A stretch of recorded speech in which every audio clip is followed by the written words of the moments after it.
Display on the OnePlus 6 is 6.28 inches with an unusual aspect ratio of 19:9, so this is an extra tall display. We get a resolution of 2280 by 1080, so that's good for 402 pixels per inch. Not only is it a sharp display, but it's extremely bright, so this is fantastic for outdoor visibility. But of course, like a lot of extra tall displays today, we have a notch to make room for the camera module at the top. Now this notch is pretty small compared to something like the iPhone 10, but if you want to minimize the notch, there is a software setting that allows you to black out the space on either side. I think this is a nice solution. We also get an updated set of dual cameras on the back. One's 20 megapixels and the main camera is 16 megapixels, which also gets optical image stabilization.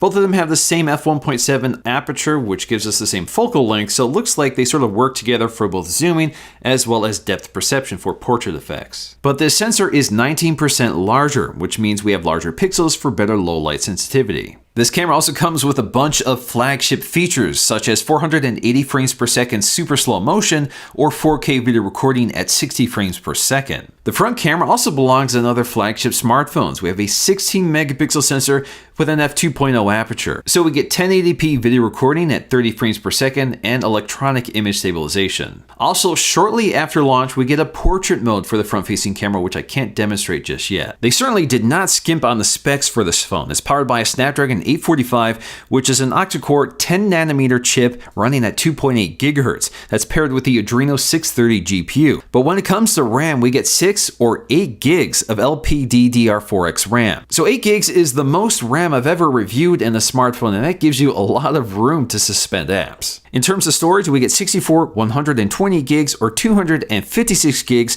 of UFS 2.1 2-lane storage, so it's fast and reliable. And because this is such a large phone, we also get a large battery, 3300 milliamp hours, which is right up there with the Galaxy Note 8. So checking out this interface, if we double tap the lock screen to wake it up, you can see just how quickly Face Unlock works on this.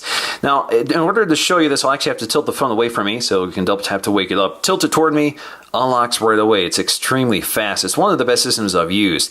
Now, in terms of the OS, this is Android 8.1 right now, and it's powered by the latest version of Oxygen OS, which does gain some new features. One of them is a new gesture-based interface. So if I swipe up from the bottom, this takes me home. If I swipe up and hold, this takes me to the recent apps view, which is the Android 8.1 version of it. And if I swipe up on the left-hand or right-hand side, this will take me back. So it basically replaces the entire navigation bar. Now, this may not be on by default, and if you want to turn this on or turn it off, just go to Settings, and if you go to the button setting panel right here, you have the option to go to navigation bar and gestures, and the feature I have turned on is called navigation gestures. So if you just want to go back to the fixed navigation bar, you can enable that, or if you want the navigation bar but you want it to hide when it's not being used, you can also select that. So it's still quite a bit different than Android P, but some similar ideas are here. Gestures has always been a big part of the OnePlus interface. In fact, if we go to Settings, you'll find an entire section dedicated just to the gestures that are available.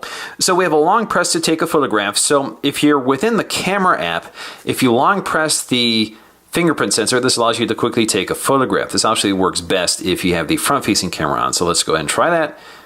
There you go. We also have flip to mute, so if you have an incoming call or alarms going off, all you have to do is flip the phone face down. You have the 3-finger screenshot, so if you swipe down, this takes a quick screen grab, and then you can also continue grabbing a shot if it scrolls down a bit farther. We also have these other predefined lock screen gestures, such as drawing an O, V, S, M, or W, and you can assign actions for those. So again, if you want to open up the camera, go to the lock screen, draw 0, launches directly into the camera app. The interface is otherwise pretty familiar for OnePlus, so you swipe to the right to get to the shelf, which is a feature you can turn on and off, but basically this is a place for all of your widgets to live, so you can add new ones from the widget panel, or you can see quick access to your recent apps, recent contacts, you can even write a memo or check your dashboard for your device health, such as your battery status. Now if you tap and hold to get to our home screen editor, of course you can go to your widgets, wallpapers, and more, but what I want to take a look at here is home screen settings. So this is where you can turn off the shelf if you don't want that feature.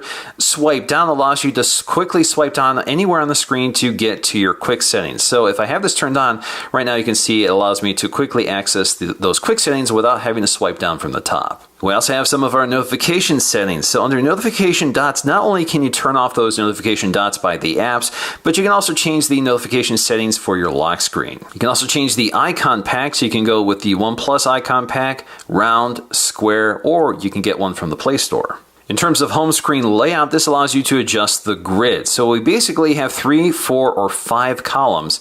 So 5 columns appears to be on by default. You can also change the icon size to large, small, or middle. So digging into the settings panel, one of the things I want to take a look at here is buttons. So under buttons, we have our navigation bar and gestures. So again, I took a look at this earlier, but this allows you to turn on the navigation gestures feature, hide the navigation bar when it's not being used. Now, in order to see all of these features here, you have to have the buttons turned on. So that's what I've done right here. So we have long press actions and double tap actions, and you can assign different actions for those. So each button has its own assignable action, which is kind of nice. You can also swap the buttons. So if you want the back button and the recent apps button swapped, you can do that. You can also double press the power button for the camera, which I always find useful. We can also customize the status bar, so we have our icon manager, so you can turn off certain icons that appear up here. So for example, if you want to turn off the Wi-Fi indicator or the cellular data indicator, this really cleans things up there. Under display, in addition to night mode and reading mode, we also have our screen calibration. So we have sRGB, DCI-P3,